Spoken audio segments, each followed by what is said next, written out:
Technical coaching classes के YouTube channel पे आप सभी का एक बार पुनः स्वागत है। मैं सुभाष जयपाल आपका एक बार पुनः स्वागत करता हूं। दोस्तों, एक सभी को मैं बता देना चाहता हूं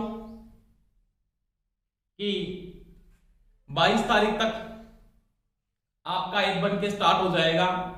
तो मैं आपको उसकी लिंक भेज दूंगा जहां पे नियमित टेस्ट स्टार्ट होंगे। आपके नियमित 2-2 3-3 घंटों की क्लासेस लगेगी। तो जैसे ऐप बनेगा उसकी लिंक भेज के मैं आपको बता दूंगा और कम्युनिटी में भी डाल दूंगा। दूसरी बात, टॉपिक चला था डीसी मोटर। क्या चला था? DC motor.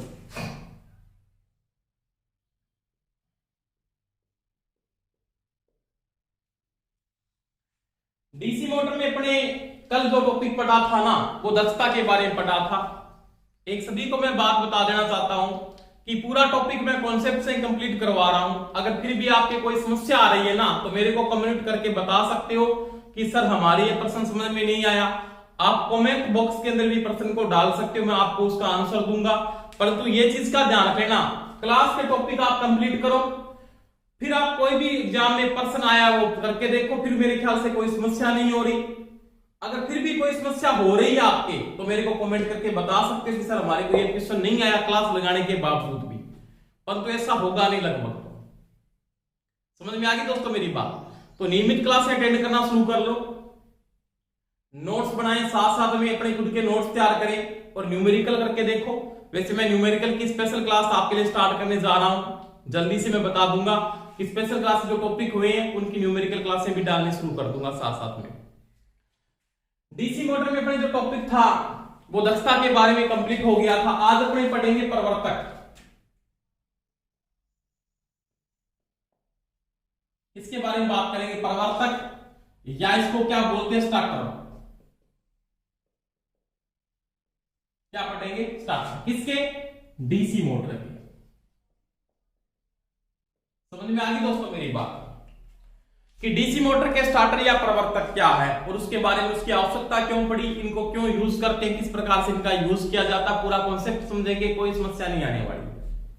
पहली बात मैं यहां पे नॉर्मल सी बात करता हूं कि मेरे पास कोई भी डीसी की मोटर है। मान लिया जैसे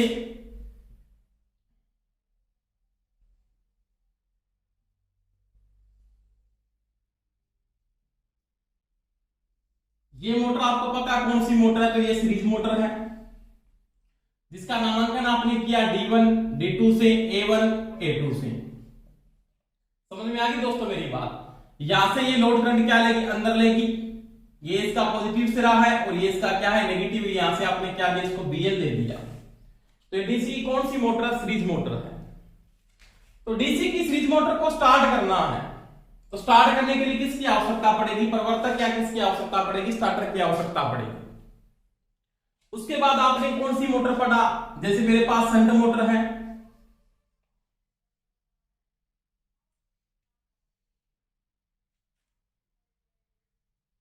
ये शंट मोटर है मान लिया,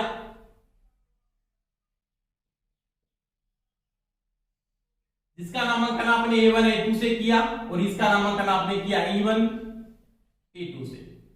लोड करंट अंदर ले रही है और ये इसका क्या है? प्लस और ये इसका माइनस, ये हो गया BL। तो ये सीरीज है, ये शंट है और शंट से ही क्या बना सकते हो आप? कंपाउंड। ये क्या होगी? मान लिया कंपाउंड है, इसका नामांकन आप लिख सकते हो D1 D2। तो सीरीज हो गई, शंट हो गई, कंपाउंड हो गई। कंपाउंड में कम्युनिटी कंपाउंड हो सकती है, डिफरेंशियल कंपाउंड हो सकती है। उन मोटरों को स्टार्ट करने के लिए डीसी की सीरीज मोटर, शंट मोटर और कंपाउंड मोटर को स्टार्ट करने के लिए किसकी आवश्यकता पड़ेगी? स्टार्टर की आवश्यकता पड़ती है। आप बिना स्टार्टर इन मोटरों को स्टार्ट नहीं कर सकते। क्यों आवश्यकता पड़ती है उसकी मैं बात करूंगा सबसे पहले कि आपको स्टार्टर की आवश्यकता क्यों पड़ी या नेसेसरी की आवश्यकता क्यों पड़ी, रीजन क्या है, उसके बारे में बात करते हैं। सबसे पहले देखेंगे अपने की आवश्यकता।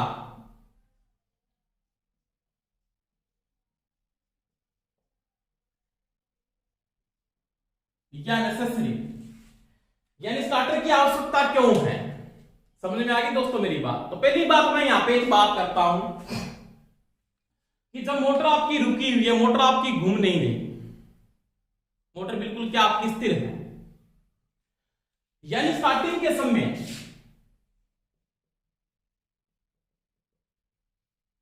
स्टार्टिंग के समय, जब बिफोर द स्टार्टिंग यानी स्टार्टिंग से पहले या स्टार्टिंग के समय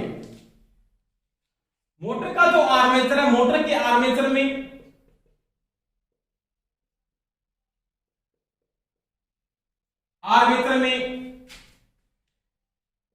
ईबी का मान शून्य होता है, ईबी का मान शून्य होता है।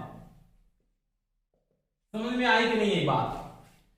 यानी जो जनरेट वोल्टेज आर्मेचर में स्टार्टिंग के समय ईबी का मान शून्य होता है, क्योंकि स्टार्टिंग के समय गति नहीं है, मोटर आपकी रुकी हुई है, और जब मोटर रुकी हुई है तो उसके आर्मेचर में ईबी का मान क्या होगा? 0 होगा, क्योंकि ईबी है वो जनरेट होगा, तो इसका मैं उसको क्या मान सकता हूं? मैं ईजी मान सकता हूं, यानी जनरेट वोल्टेज का मान स्टार्टिंग के समय क्या होगा? 0 होगा।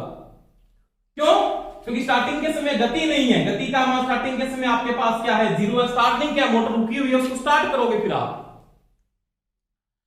उसके कारण ईबी का मान क्या होगा? 0 होगा, क्योंकि मैंने माइकल फाराडे का नियम ये बोलता है कि चुंबकीय फ्लक्स के बीच में आर्मेचर या फ्लक्स दोनों में से एक चीज घूमनी चाहिए, चाहे आपका फ्लक्स घूमे चाहे आपका आर्मेचर घूमे। समझ में आई मेरी बात? तो दोस्तों आराम से समझे, स्टार्टिंग के समय मोटर के आर्मेचर में ईबी का मान क्या होगा? 0 होगा, और जब ईबी का मान 0 होगा तो आपने पढ़ा है, यहां पे क्या पढ़ा है? रूल पढ़ा है, आईए बराबर आर्मेचर धारा बराबर क्या होता है? तो वो होता है बी माइनस ईबी बटा आर, बी माइनस ईबी बटा आर। तो ये किसकी धारा होती है? ये होती है आर्मेचर धारा। किसके बराबर होती है? बी माइनस ईबी बटा आर। अब देखो स्टार्टिंग के समय इसको मैं ये भी लिख सकता हूं, क्या क्या स्टार्टिंग के टाइम यहां पे लिख सकता हूं before starting time, before starting time आईए बराबर क्या लिखा जा सकता है? लिखा जा सकता है V बटा आर ए, V बटा आर ए। क्यों? ईबी का मान 0 है, और ईबी का मान 0 होने के कारण मैं आईए बराबर लिख सकता हूं V बटा आर ए। लिख सकता हूं, बिल्कुल लिख सकता हूं। जैसे जैसे घूमेगी ईबी का मान बढ़ेगा, तो स्टार्टिंग के समय क्या होगा? आईए का मान, आईए का मान क्या होगा? उस होगा। क्यों होगा? आर ए का मान भी बिल्कुल क्या है? निम्न है। आर्मेचर प्रतिरोध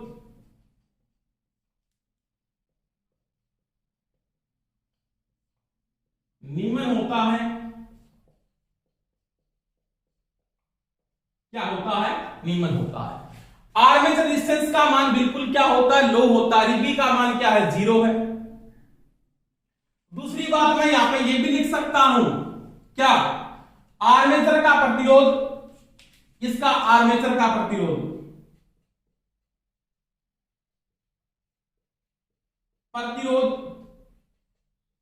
बहुत निम्न होता है,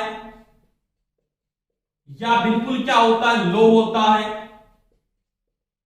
बहुत निम्न होता है। अब देखो पहली बात तो ईबी का मान 0 है, दूसरी बात आर ए का मान बिल्कुल क्या है? लो है, तो आईए का मान क्या होगा? स्टार्टिंग के समय बहुत ज्यादा होगा, जिसके कारण क्या हो सकता है? आर्मेचर की वाइंडिंग जल सकती है। यानी स्टार्टिंग के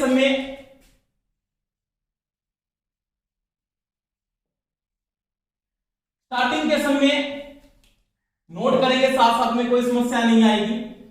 स्टार्टिंग के समय ईबी 0 व आर ए निम्न होने के कारण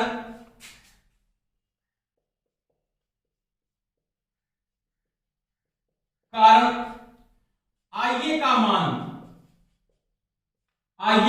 मान बहुत उच्च होगा, बहुत उच्च होगा। यानी आईए का मान इतना ज्यादा बढ़ेगा जिसके कारण आपका आर्मेचर वाइंडिंग क्या हो सकती है? जल सकती है। समझ में आई दोस्तों मेरी बात? तो वो ये कि स्टार्टिंग के समय आर्मेचर धारा को क्या करना पड़ेगा? कंट्रोल करना पड़ेगा। आर्मेचर धारा को क्या करना पड़ेगा? नियंत्रित करना पड़ेगा। ये आईए का मान आपको क्या करना पड़ेगा? नियंत्रित नियंत्रित करना पड़ेगा तो आपको किसकी आवश्यकता पड़ेगी? स्टार्टर की आवश्यकता पड़ेगी।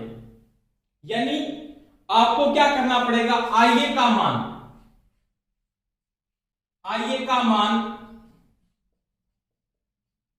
नियंत्रित करने के लिए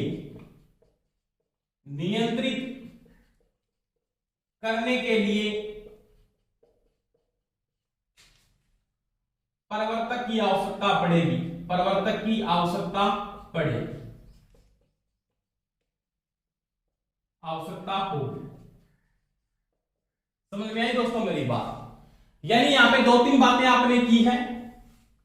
स्टार्टिंग के समय आर्मेचर में बैक ईएमएफ का मान 0 होता है। दूसरी बात, बैक ईएमएफ का मान तो 0 कर दिया, तो आइए बराबर क्या लिख सकता हूं? V/R स्टार्टिंग के समय बिल्कुल होता है।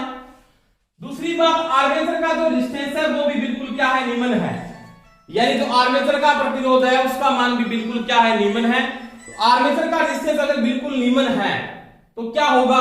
IA का मान क्या होगा? बहुत ज्यादा बढ़ेगा और IA का मान किसके बराबर हो जाएगा? सीधा V/RA के बराबर हो जाएगा।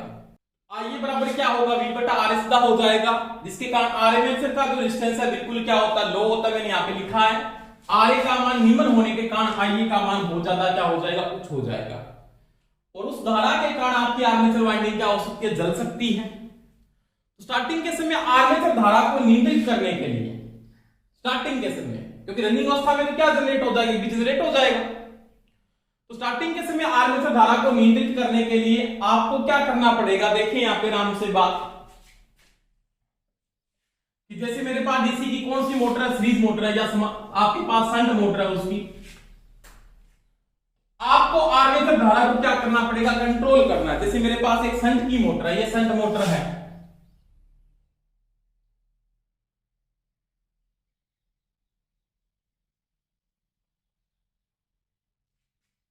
ये इसकी शंट फील्ड वाइंडिंग है, ये इसका पॉजिटिव है और ये इसका क्या है? नेगेटिव है। समझ में आ गई बात? और ये मेरे पास क्या है? इसकी आर्मेचर वाइंडिंग है।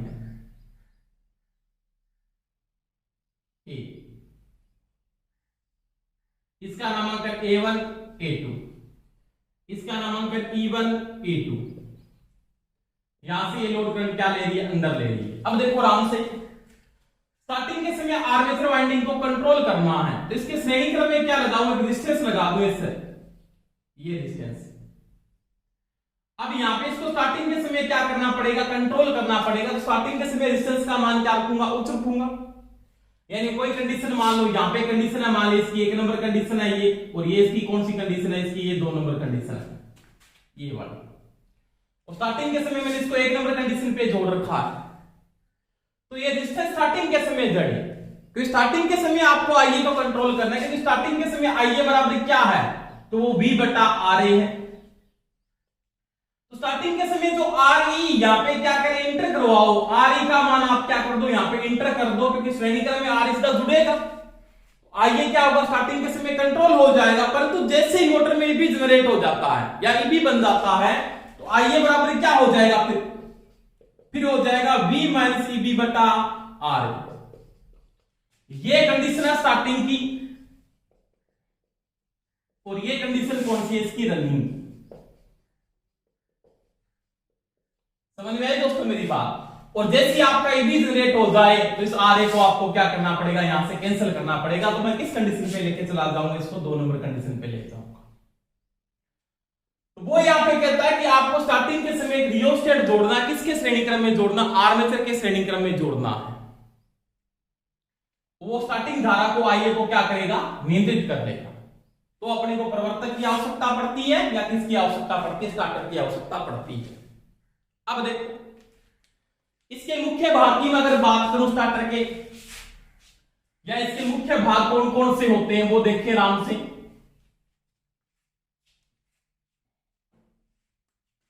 या इसके मुख्य पार्ट, मुख्य भाग। मुख्य भाग में पहला कौन सा आएगा? तो पहले आप किसको यूज कर सकते हो? आपके पास क्या प्रतिरोध है, या इसको आप बोलते हो रियोस्टेट। क्या बोलते हो? रियोस्टेट या रजिस्टर। रजिस्टर प्रतिरोध लिख देता हूं, प्रतिरोध परिवर्तनशील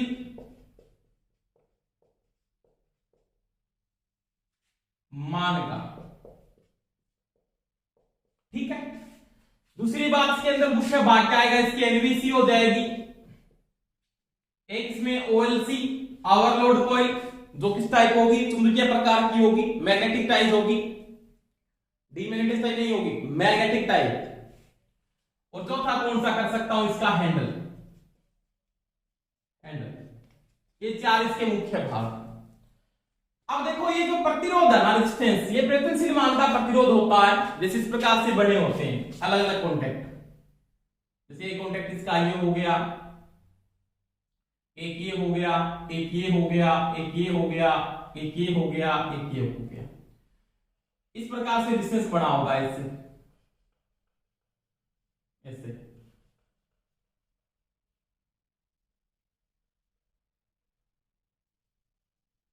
ये रेजिस्टेंस बना हुआ है। और ये जो रेजिस्टेंस बना होगा ना, वो किससे बना होता है, वो बना होता है यूरेका से। किससे बना होता है, यूरेका से बनाया जाता है। इसका बना है यूरेका, यानी किसका बना हुआ है, यूरेका का बना हुआ है। एनबीसी, एनबीसी का मतलब से बनी होती है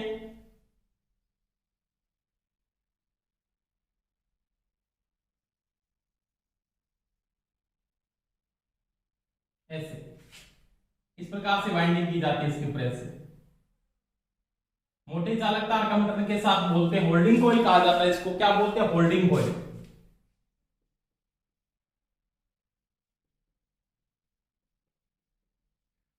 ये होल्डिंग कॉइल होती है।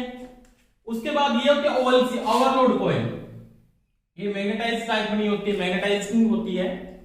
यानी ये होती है ओवरलोड कॉइल और ये होती है होल्डिंग कॉइल। ओवरलोड का मतलब वो होता है कि जैसे मोटर ओवरलोड होती है तो ओवरलोड कंडीशन के अंदर ये क्या करती है, ओएलसी उसको ट्रिप करती है। ओएलसी ओवरलोड कॉइल, एनवीसी को होल्डिंग कॉइल के नाम से जानते हैं। और इसके साथ यहां पे लोहे का क्या बना होता है, आयरन का ऐसे हैंडल। जैसे ये हैंडल बना हुआ है, इस हैंडल के साथ यहां पे ये वाला कंडीशन में ऐसे ये लगी होती है किपर। क्या लगी होती है, किपर। तो ये आपकी हैंडल है और हैंडल के साथ यहां पे क्या लगी होती है, इसकी किपर लगी होती है। ये ऐसे क्या लगी होती है, किपर। और ये किपर होती है ना, ये इसको क्या करती है, होल्डिंग कॉइल। यानी जब मोटर आपकी होल्ड हो रही है तो होल्डिंग के समय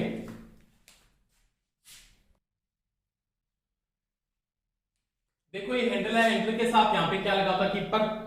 समझ में आ गई दोस्तों मेरी बात, क्या लगा होता है, किपर। और यहां पे इसके आगे ऐसे या तो लकड़ी का या पीवीसी का हैंडल लगा होता है जो इंसुलेटेड होता है। तो ये नॉर्मल बात है। इसमें एनवीसी क्या है, इसको बोलते हैं no bolt coil, no bolt coil. OLC क्या है, ओवर लोड कॉइल। समझ में आ गई दोस्तों मेरी बात। ये ओवरलोड की कंडीशन में अपने को बचाती है। और दोनों की दोनों जो कॉइलें होती है ना, ये मैग्नेटिक टाइप होती है, मैग्नेटिक टाइप, यानी मैग्नेटिक टाइप की यूज करते हैं। चुंबकीय क्षेत्र प्रकार की अपने इसके अंदर यूज की जाती है। तो ये इसमें क्या करते हैं, नॉर्मल भाग होते हैं मुख्य, जो अपने काम में आएंगे। अब देखो, अगर मैं यहां पे स्टार्टर की बात करूं, किसकी बात करूं, स्टार्टर की, तो सबसे पहले जो स्टार्टर आता है वो बोलते हैं दो बिंदु परिवर्तक या 2 point starter. 2 point starter Hindi में क्या बोलते हैं, दो बिंदु परिवर्तक। क्या कहते हैं, दो बिंदु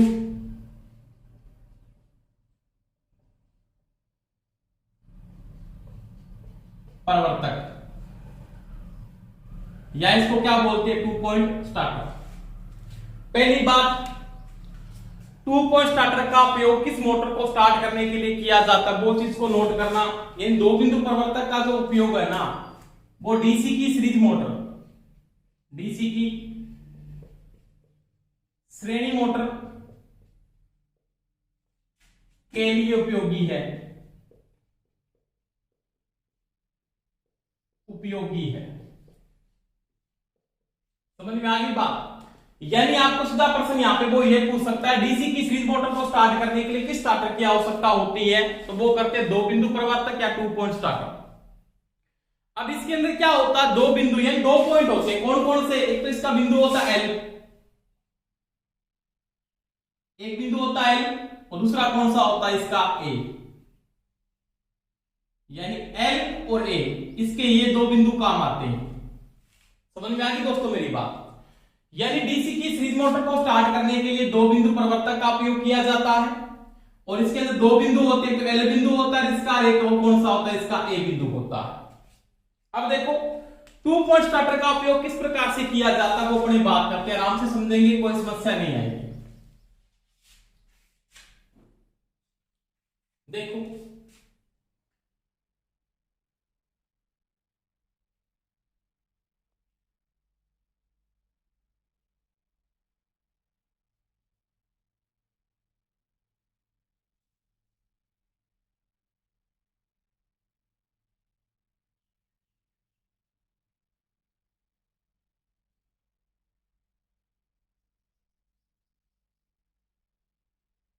ये इसके कॉन्टेक्ट बिंदु है, क्या है कॉन्टेक्ट बिंदु, और कॉन्टेक्ट बिंदु जो किसके बने होते हैं वो पित्तल के होते हैं, जिसका ध्यान रखना हमेशा ही, और इसके साथ यूरेका के तार लगे थे, रेजिस्टेंस यूरेका का ऐसा जोड़ दिया जाता है इससे।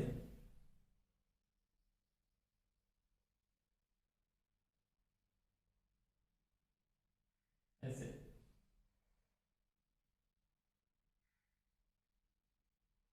इस प्रकार से। तो ये है यूरेका रेजिस्टेंस, क्या होता है यूरेका प्रतिरोध। आराम से समझने की कोई दिक्कत नहीं आएगी, जिसका ध्यान रखना, ठीक है। अब देखो यहां पे एक स्प्रिंग बना होता है जो हैंडल को ऑफ कंडीशन ऑन कंडीशन पे लाता है, इसके साथ एक आर्म, आर्म का मतलब लगी होती है भुजा, ये भुजा है इसकी, मान लिया ऐसे,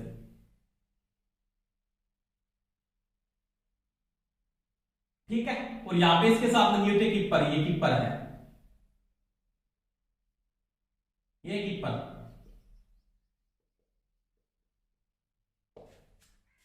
और ये इसका है हैंडल, और यहां पे बना होता स्प्रिंग, ये लो, ठीक है दोस्तों।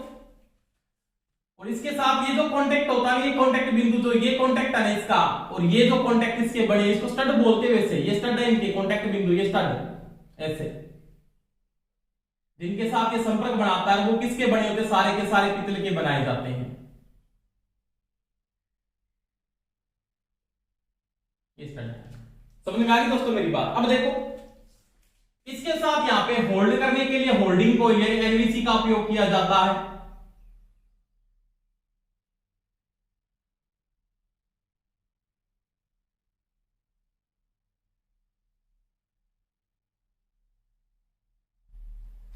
ये इसकी एनवीसी है, और ये इसके ऊपर वाइंडिंग की जाती है। यहां पे जो एनवीसी होती है ना, एनवीसी,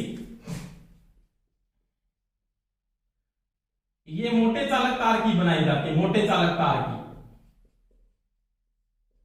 तार से, और निम्न प्रतिरोध रखा जाता है। एनवीसी को होल्डिंग कॉइल के नाम से भी जानते हैं, आराम से देखना।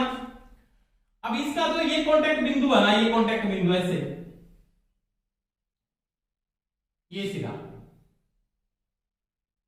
इसकी जो ये भुजा होगी इसको बोलेंगे अपने आर्मेचर भुजा, ये इसको ए बोलते हैं, आर्मेचर भुजा है इसकी, ए भुजा।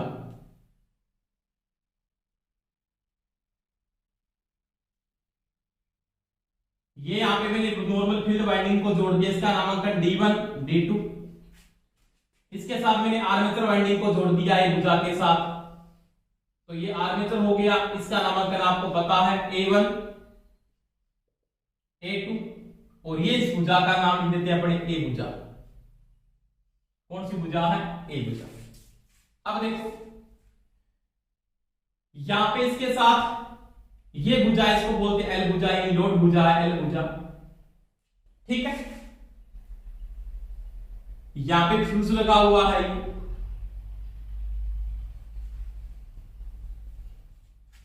इसके साथ स्विच लगा के आईसीडीपी को यूज करते हैं।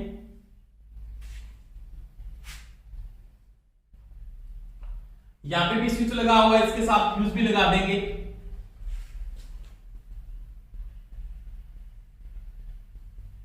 ये लो, तो ये प्लस है इसका पॉजिटिव और ये इसका है नेगेटिव। ये जो स्विच है इसको बोलते हैं आईसी डीपी और ये क्या है फ्यूज। ठीक है, अब ये भुजा इसकी एल भुजा, ये इसकी ए भुजा। अब देखो एनवीसी का कनेक्शन इसके बिल्कुल इस प्रकार से किया जाता है, यहां पे इसका कॉन्टेक्ट कर दिया मैंने इससे। ठीक है दोस्तों, तो ये जो स्टार्टर है ना, ये इसका 2 पॉइंट स्टार्टर या 2 बिंदु प्रवर्तक कहते हैं, इसको 2 पॉइंट स्टार्टर कहते हैं। इसका फ्रेम चेक करता हूं, बिल्कुल राइट है, कोई समस्या नहीं आएगी। तो ये 2 बिंदु प्रवर्तक। अब क्या होगा स्टार्टिंग के समय, क्या कंडीशन है? पहली बात, यहाँ पे कौन सी मोटर लगी है? डीसी की सीरीज मोटर लगी हुई है। 2 बिंदु कौन कौन से हैं? एक तो भुजा इसकी कौन सी है? एल भुजा है। एक कौन सी है इसकी? ए भुजा है। तो इसको बोलते हैं 2 पॉइंट स्टार्टर या 2 बिंदु प्रवर्तक। ये इसके कॉन्टेक्ट बिंदु है, ये वाले, इनको स्टड भी बोलते हैं। कॉन्टेक्ट बिंदु है जो पीतल के बने होते हैं। ये कीपर है और ये क्या है? स्प्रिंग। क्या है? स्प्रिंग। जो क्या करेगा? खुलता है, वापिस लेके आता है। जब एनर्जी होगी तो खुलता है ये, और खुलते इसमें स्टैटिक एनर्जी एक प्रकार की आएगी। काइनेटिक जो एनर्जी यहाँ पे मेंटेन करके चलता है वो एनर्जी इसमें आएगी बाद में, जैसे इस हैंडल को वापस लाने के लिए काम में आता है। ये कंडीशन इसकी ऑफ कंडीशन है और यहाँ पे इसकी कंडीशन क्या होगी? ये ऑन कंडीशन होगी। अब देखो मोटर आपकी बंद है, बिल्कुल मोटर को आपने स्टार्ट नहीं किया। जैसे सबसे पहले आपने आईसीडीपी स्विच को क्या किया? ऑन किया, बिल्कुल ऑन कर दिया। ऑन करते सप्लाई यहां तक गई, आगे ऑन नहीं हुआ। आपने इस हैंडल को आगे हाथ से घुमाया, क्योंकि हैंडल होता है वो हस्तचालित होता है, ऑटोमेटिक नहीं होता, ये हस्तचालित हैंडल है। आपने जैसे इसको घुमाया तो ये कॉन्टेक्ट सबसे पहले कहां पे करेगा? इस बिंदु पे कॉन्टेक्ट करेगा। समझ में आ गई दोस्तों मेरी बात? इस बिंदु पे जब कांटेक्ट करेगा ना, तो ये जो रेजिस्टेंस है सारा का सारा आर्मेचर के किस क्रम में जुड़ गया? श्रेणी क्रम में जुड़ गया। तो आइए बराबर स्टार्टिंग के समय क्या होता है? बी बटा आर ए, यही होता है। और सीरीज मोटर में क्या होता है? आर ए सी और जुड़ जाता है। दोनों का रेजिस्टेंस यहाँ पे क्या है? लो होता है, बिल्कुल क्या होता है? लो होता है। और स्टार्टिंग के समय, स्टार्टिंग टाइम पर जो ईबी का मान होता है वो क्या होता है? वो होता है दोस्तों 0। ईबी का मान क्या होता है? वो होता है 0। आइए बराबर वी बटा R A plus R A सी। परंतु ये श्रेणी में जुड़ने के कारण कौन श्रेणी में जुड़ जाता है? रियोस्टेट। कौन जुड़ जाता है? रियोस्टेट। तो आर यहां पे क्या जुड़ जाता है? इसके श्रेणी में जो उच्च मान का क्या है? रेजिस्टेंस है, वो आई को क्या करता है? नियंत्रित कर लेता है। यानी जो आई ए और आर ए, आर ई का जो रीजन यहां पे यूज है, तो वो क्या करेगा? आई ए को स्टार्टिंग टाइम कंट्रोल करता है, यानी स्टार्टिंग के समय ये क्या करेगा? इसको नियंत्रित कर लेता है। देखो जैसे जैसे आप हैंडल को घुमाते हो, आप यहां से घुमा के यहां पे लेके आए, आप यहां पे लेके आए, आप यहां पे लेके आए, अंतिम कंडीशन पे आपका हैंडल कहां पे चला जाएगा? इस कंडीशन पे यहां पे आ जाएगा। तो ये इसके साथ संपर्क बना लेगा। और ये जो कीपर लगा है ना, ये कीपर इसको यहां पे क्या कर लेगा? जकड़ देगा, क्योंकि मैग्नेट है, क्योंकि इसमें धारा फ्लो और इसका मतलब इसमें क्या मैग्नेट है, वो इसको पकड़ लेगा, तो ये चिपक जाता है। अब देखो ये जो पूरा का पूरा रेजिस्टेंस है यहां से हट गया, आर यहां से क्या हो गया? क्रॉस हो गया। क्यों? क्योंकि यहां पे स्टार्टिंग में जुड़ा था, बाद में इसको आपने हटा दिया। तो स्टार्टिंग के समय आपको यूज करना है। रनिंग अवस्था में क्या हो जाएगा? तो रनिंग अवस्था में ये तो हट जाएगा। आइए बराबर क्या हो जाएगा? V माइनस ईपी, क्योंकि अब ईपी जनरेट हो गया आर्मेचर के अंदर, बटा में क्या हो जाएगा? R प्लस आर एस, क्योंकि सीरीज मोटर में तो स्टार्टिंग के समय आपने इसको यूज किया। स्टार्टिंग के समय आर्मेचर धारा को क्या करेगा? नियंत्रित करेगा। जैसे आपका ईबी बन जाता है, क्या बन जाता है? ईबी बन जाता है। तो ईबी बनते ही आप आर को क्या कर दोगे? हटा दोगे। ये जो रियोस्टेट इसको हटा दोगे और धारा जो फ्लो होगी वो डायरेक्ट फ्लो होनी शुरू हो जाती है। और अंतिम कंडीशन में एनवीसी इसको क्या कर लेगी? यहाँ पे होल्ड कर लेती है, हैंडल को क्या कर लेती है? होल्ड। तब इसको क्या बोलते हैं? Holding coil. क्या बोलते हैं? Holding coil. अब कहते हैं दोस्तों इसको मोटे चालक तार से क्यों बनाते हैं? तो यहां पे इसको धारा बेन करनी पड़ेगी, क्योंकि श्रेणी क्रम में धारा का मान क्या होगा? समान होगा। तो यहां पे अगर धारा बेर करनी है, जहां पे धारा को बेर करना पड़ता है ना, वहां पे क्या करते हैं, मोटे चालक तार से बढ़ाते हैं। समझ में आ गई दोस्तों मेरी बात। और जहां पे वोल्टेज को वहन करना पड़ता है, वहां पे किससे बढ़ाते हैं, थिन वायर यानी पतले चालक तार से बनाया जाता है। तो ये दो बिंदु प्रवर्तक है जो डीसी की सीरीज मोटर को स्टार्ट करने के काम आता है। दूसरी बात मैं यहां पे करूं तो इसमें ओएलसी का उपयोग नहीं होता, ओवरलोड कॉइल का या ओवरलोड रिले, इसको ओएलआर भी बोल सकते हो आप, ओएलआर ओवरलोड रिले, इसका उपयोग नहीं होता, इसका उपयोग नहीं किया जाता।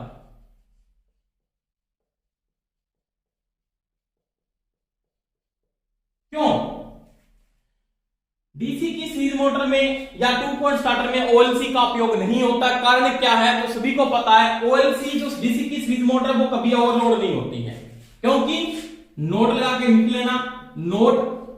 क्यों? डीसी की सीरीज मोटर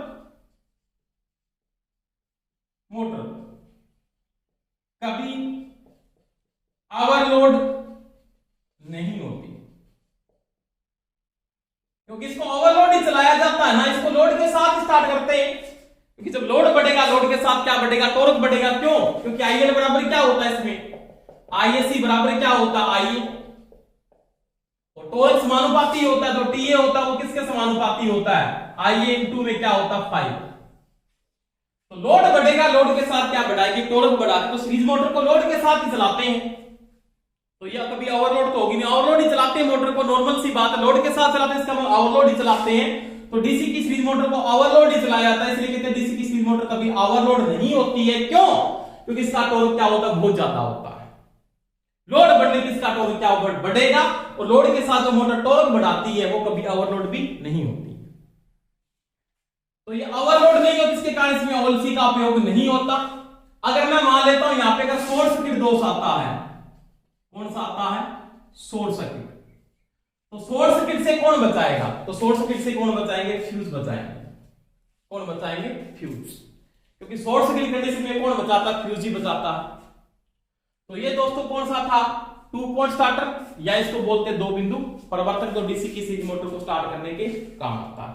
स्क्रीनशॉट ले सकते हो, कोई समस्या नहीं आएगी, बिल्कुल आराम से समझेंगे। सप्लाई यहां से हुई, स्टार्टिंग के समय ये कांटेक्ट हुआ, धीरे धीरे जैसे स्टार्टर को घुमाते जैसे सीबी जनरेट होगा, तो आप रियोस्टेट को हटाते जाए, अंतिम कंडीशन में ये कांटेक्ट यहां पे हो जाएगा, आपका रियोस्टेट पूरा का पूरा हट जाएगा, और आईए बराबर बाद में क्या हो जाएगा, सीधा बी माइनस ईबी बटा आरए प्लस आरएसी, रियोस्टेट को बाद में यहां से हटा दिया जाता है।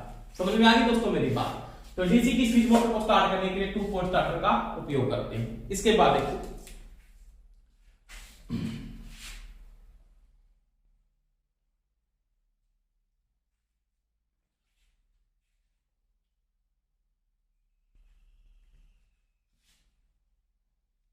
कोई समस्या नहीं आनी चाहिए, साथ साथ में नोट करेंगे, कोई दिक्कत नहीं आएगी, एक चीज की गारंटी है मेरी आपसे।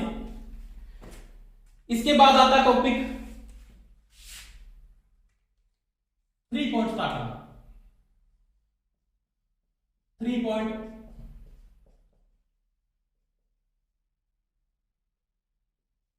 स्टार्टर, या इसको बोलते हैं 3 बिंदु प्रवर्तक। पहली बात यहां पे नोट करें कि 3 पॉइंट स्टार्टर का जो उपयोग करते हैं वो किस मोटर को स्टार्ट करने के काम आता है। तो पहली बात तो यहां पे है, इसका जो उपयोग करते हैं ना, संत व यौगिक मोटर, संत व यौगिक मोटर में उपयोगी है।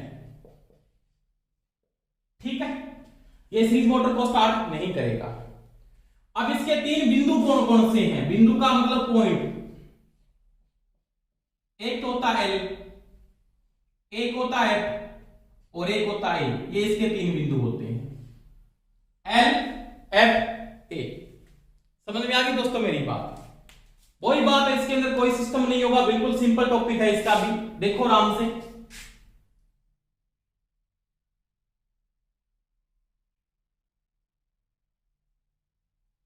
इसका एक पॉइंट ये 2 3 4 5 और 6 बड़े होते हैं। नॉर्मल इसका स्टडी इसके अंदर यूज करते हैं। इसके जो कॉन्टेक्ट बिंदु होते हैं वो किसके होते हैं, पीतल के होते हैं।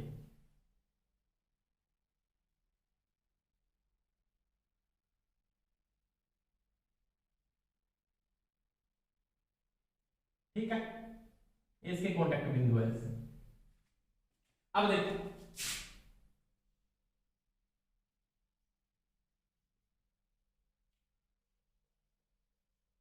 ये रियोस्टेट जोड़ दिया, किसका बना, यूरेका का बना, सभी को पता है। ठीक है, ये रियोस्टेट लगा दिया, आराम से समझना, कोई दिक्कत नहीं होगी। वही स्प्रिंग होगा यहाँ पे लगा हुआ, ये स्प्रिंग का कॉन्टेक्ट बिंदु है, ये इसका हैंडल है, यहाँ पे स्प्रिंग को लगा दिया ऐसे।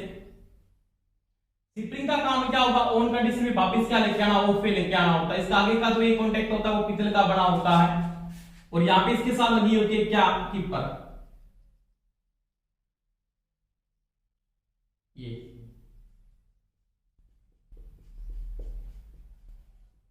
स्प्रिंग है। ठीक है, आराम से।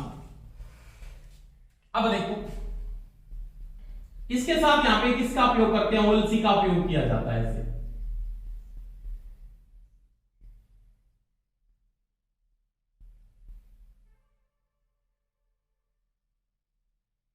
ये ओएलसी है।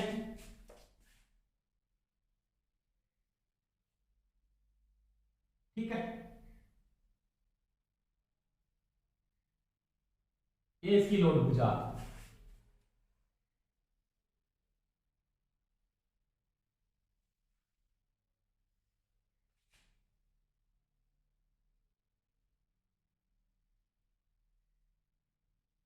ये फ्यूज लगा हुआ, ये स्विच है, ये आपने पॉजिटिव दे दिया। अब देखो ये मेरे पास शंट फील्ड वाइंडिंग है, शंट मोटर को लगा रहा हूं यहां पे, आराम से देखना। इसका नामांकन आपको पता है E1 E2 से करते हैं। ठीक है, इसके साथ मैंने यहां पे आर्मेचर वाइंडिंग को लगा दिया।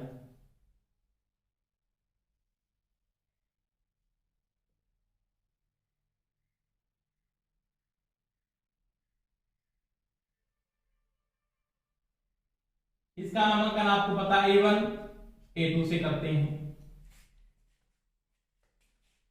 यहां पे इसका नेगेटिव बिंदु लेके चले जाना है ऐसे।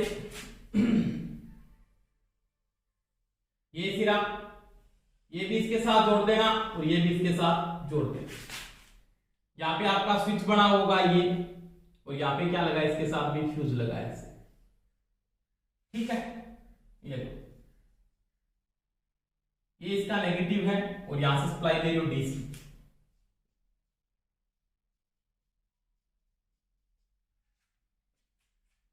ये भी फ्यूज है। ये आईसी-डीपी स्विच है, iron covered double core. Hindi में क्या बोलते हैं, लोहा कवचित दो ध्रुवीय स्विच। अब देखो ये बिंदु है इसका, ये एफ भुजा है, कौन सी एफ, फील्ड वाली, और ये कौन सी है, आर्मेचर।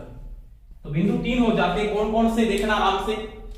एक तो एल भुजा, एल भुजा, एफ भुजा, एफ भुजा, ए भुजा, ए भुजा।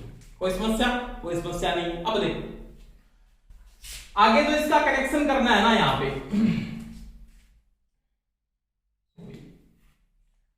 यहां पे लगी होती है आपकी क्या, एलवीसी।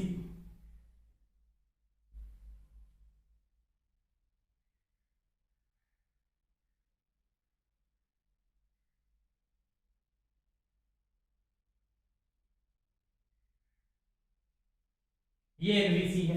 ठीक है, इसको थोड़ा नीचे कर लेते हैं आराम से।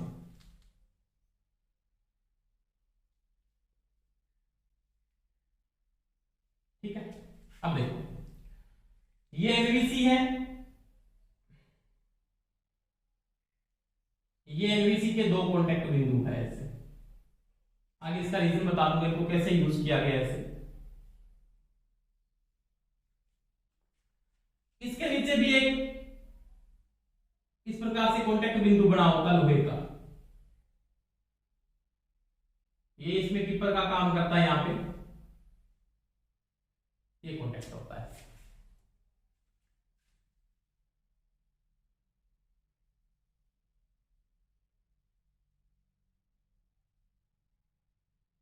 ये इसके साथ जोड़ दिया आपने, ऐसे नहीं समझ में आता आराम से देखें, थोड़ी सी लाइन बॉक्स खींच लेते हैं, ये ठीक है।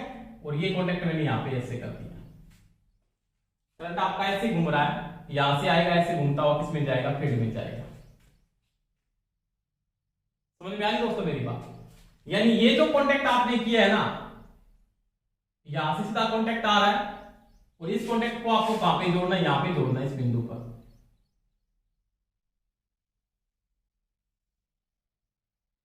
ये यानी स्टार्टिंग केस में आपको शंट फील्ड को सप्लाई देनी पड़ेगी, पूरी की पूरी सप्लाई, क्योंकि फील्ड तभी फ्लक्स बढ़ाएगी। और ये इसका है आर्मेचर का कनेक्शन।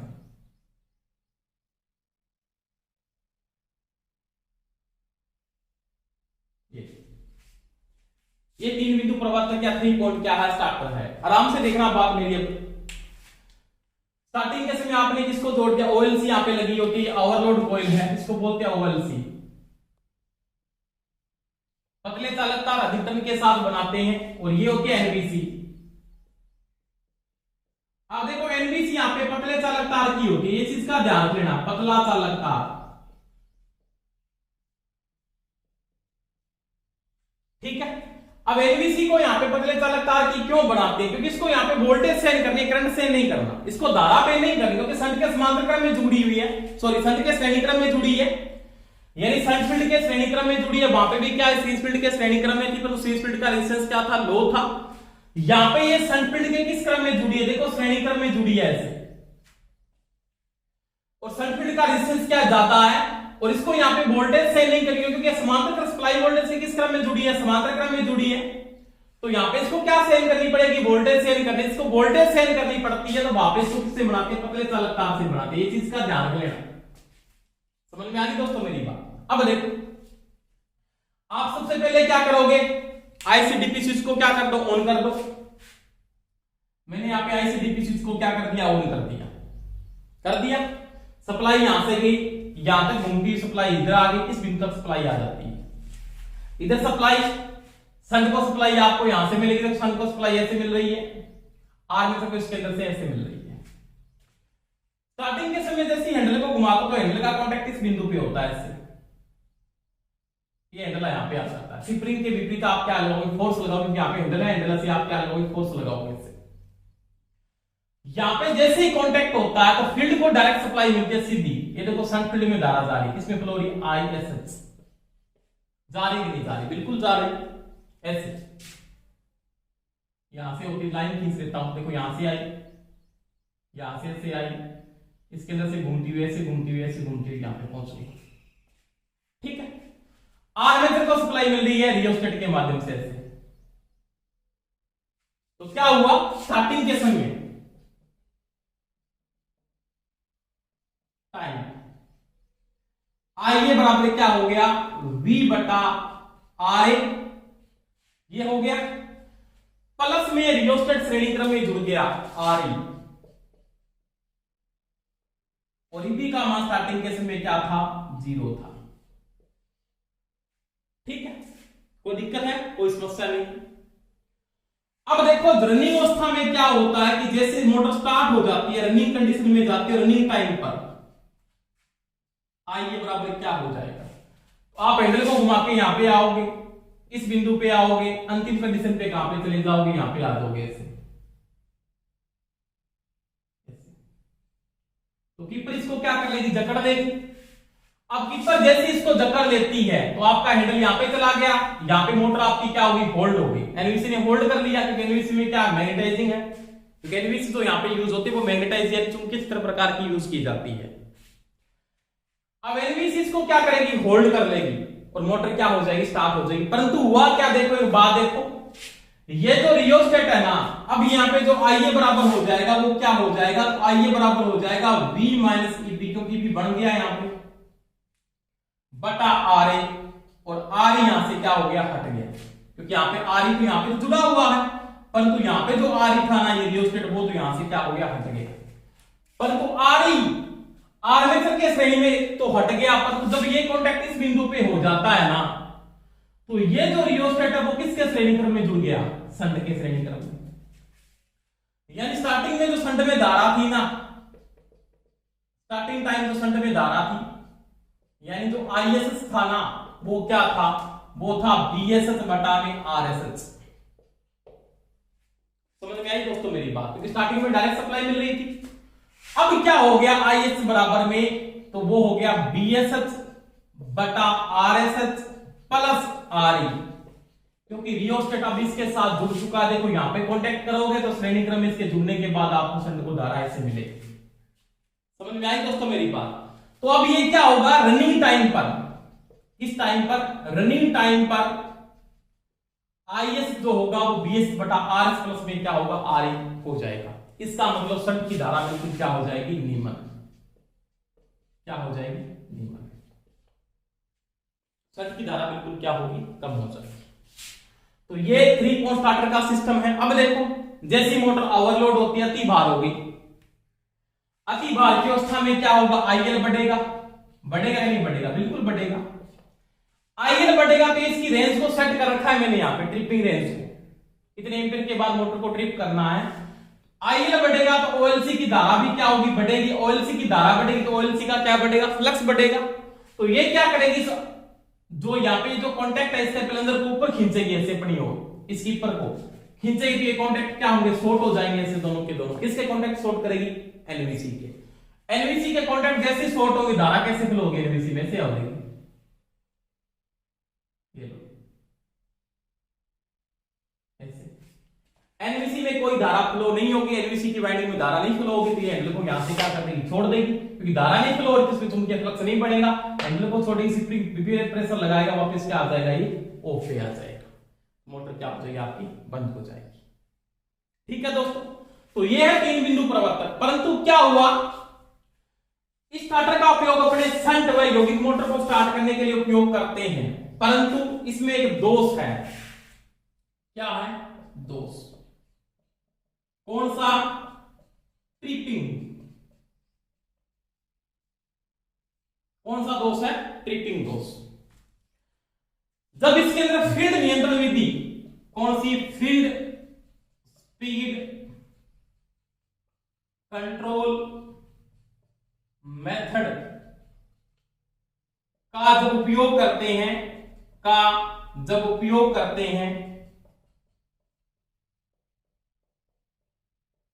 तो मोटर बार बार क्या होती है? ट्रिप होना शुरू हो जाती है। क्यों?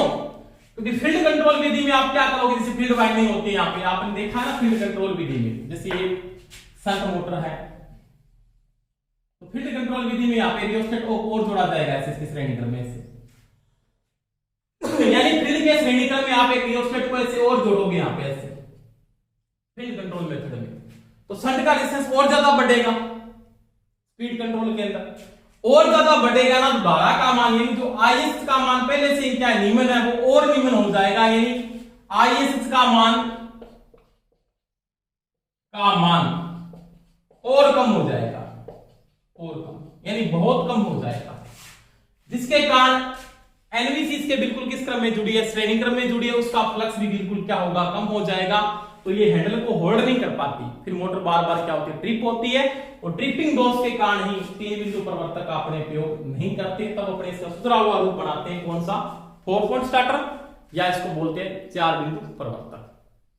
उसमें कुछ नहीं है, एनवीसी का एक रेजिस्टेंस के साथ अलग से कनेक्शन कर देते हैं, अलग से कनेक्शन करके जोड़ देते हैं, या एनवीसी का कनेक्शन रेजिस्टेंस के साथ अलग से कर देते हैं, फील्ड का अलग से कर देते हैं, फिर ट्रिपिंग दोष नहीं आता है। तो वापस का सुधरा रूप फिर कौन सा स्टार्टर उपयोग करते हैं? 4 पॉइंट स्टार्टर। इसके फिर पॉइंट कौन कौन से हो जाते हैं? 2 पॉइंट तो L1 L2 F और A, ये इसके 4 बिंदु हो जाते हैं। यानी एनवीसी का अलग से कनेक्शन करके आप उसके श्रेणी क्रम में रेजिस्टेंस को लगा दो, फिर 4 पॉइंट स्टार्टर का उपयोग करते हैं, और 3 पॉइंट स्टार्टर का वो सुधरा हुआ रूप है, जिसके रूप में अपने शंट व कंपाउंड मोटर को स्टार्ट करने के काम आता है। तो ये दोस्तों अपने किसकी बात की? आज स्टार्टर की बात की। इसमें 2 पॉइंट स्टार्टर, 3 पॉइंट स्टार्टर, और किसकी बात की? 4 पॉइंट स्टार्टर की बात की। 4 पॉइंट स्टार्टर में कुछ नहीं होगा, यहाँ पे एनवीसी का मैं अलग से कनेक्शन कर दूंगा, फील्ड का डायरेक्ट यहां से कनेक्शन कर देते हैं। ठीक है दोस्तों, आज के लिए इतना ही। बेस्ट ऑफ लक सभी को। धन्यवाद। जय हिंद।